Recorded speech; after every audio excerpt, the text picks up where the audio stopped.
Hello everyone. सो आज हम पढ़ेंगे रेनॉल्ड्स डिजीज़। रेनॉल्ड्स डिजीज़ एक सिंड्रोम रहता है and it mainly affect the small blood vessels in the fingers and toes. जो फिंगर्स एंड टोज रहता है उसमें स्मॉल ब्लड वेसल्स लाइक जो कैपिलरीज रहता है उसमें मेनली अफेक्ट करता है। Okay, so in Raynaud's disease जो ब्लड वेसल्स है जिसमें वेसोस्पाज्म होता है, like Raynaud's causes episodic spasm called vasospastic attacks. Mean जो वेसल्स है, वेसोस्पास्टिक मीन्स जो वेसल्स है उसका स्पाज्म रहता है, जो ब्लड वेसल्स है ना उसका स्पाज्म होता है। Okay, because of vasospasm there will be a decrease blood flow.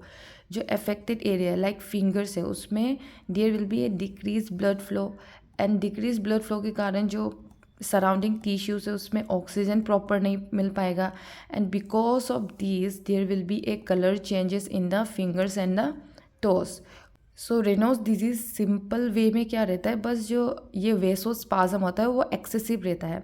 Normally वेसोस्पाज्म होता है बट इन रेनॉल्ड्स डिजीज़ ये वेसोस्पाज्म बहुत ही ज़्यादा एक्सेसिव होता है जिसकी वजह से ब्लड फ्लो टिश्यूज़ में ब्लड फ्लो नहीं पहुंच पाता है, ऑक्सीजन प्रॉपर नहीं पहुंच पाता है and further it will lead to colour changes. Okay, जिसके कारण वो एरिया में कलर चेंजेस देखने को मिलता है लाइक फिंगर्स एंड टोस में। So it typically involve 3 faces.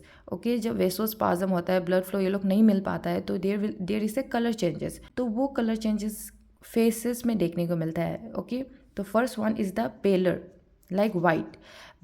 It happens because blood flow decreases causing the affected area to turn pale. जैसे blood flow नए नए में blood proper नहीं मिल पा रहा होने से there will be a pale color discoloration of the skin because of the decreased blood flow. Okay, and next phase में होता है cyanosis. Okay, bluish discoloration. Cyanosis mainly क्यों होता है, because of the lack of oxygen to the surrounding tissue. Proper oxygen बहुत समय तक proper oxygen नहीं मिल पा रहा उनसे, there will be a bluish discolouration.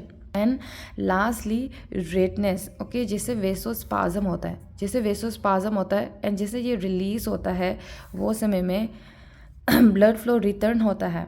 Okay, जैसे ब्लड फ्लो रिटर्न होता है उसमें रेड डिस्कलरेशन देखने को मिलेगा and sometimes throbbing and the tingling sensation. जो टिंगलिंग सेंसेशन होता है वो भी फील होता है पेशेंट को, जैसे ही ब्लड फ्लो रिटर्न रहता है टिंगलिंग सेंसेशन रहता है and also the throbbing and उसमें रेड डिस्कलरेशन देखने को मिलता है। तो सिंपल साइन एंड सिम्टम जो रहेगा, colour changes in the skin. पहले तो वाइट कलर देखने को मिलेगा, फिर bluish discoloration because of lack of oxygen and last one is the red because blood वापस रिटर्न होना स्टार्ट हो जाता है। So it usually happens in response to the cold और stress. So we will study this in the risk factor. Okay, so जो mainly Reynolds disease है उसका cause रहता है कोल्ड और stress. Next sign and symptom is numbness, tingling और pain देखने को मिलेगा वो पार्ट में। And in severe cases oxygen नहीं मिलने के कारण, प्रॉपर ब्लड फ्लो नहीं होने के कारण देयर विल बी अल्सर्स और sores on fingers and the toes. Next is the risk factor. Risk factor में वी विल सी मेन चीज रहता है that is the cold and the stress. और सिगरेट्स जो पीता है लाइक स्मोकिंग की वजह से भी रेनॉल्ड्स डिजीज़ देखने को मिलता है and also the stress. Last one is the intervention में इतना खास ज़्यादा कुछ नहीं है, बस इट्स जस्ट दैट जो लाइफस्टाइल एडजस्टमेंट करना है, like we have to avoid cold exposure. अगर एक्सपोज हो भी रहा है तो we have to wear the gloves and the warm clothes and manage stress through relaxation technique because stress के कारण भी रेनॉल्ड्स डिजीज़ रहता है। And avoid smoking and caffeine. Okay, क्योंकि इसके कारण भी रेनॉल्ड्स डिजीज़ होता है। So we have to avoid all these things and medication दे सकते हैं। In the medication like calcium channel blocker दे सकते हैं to relax the blood vessels and also we can give the vasodilators to improve the blood flow.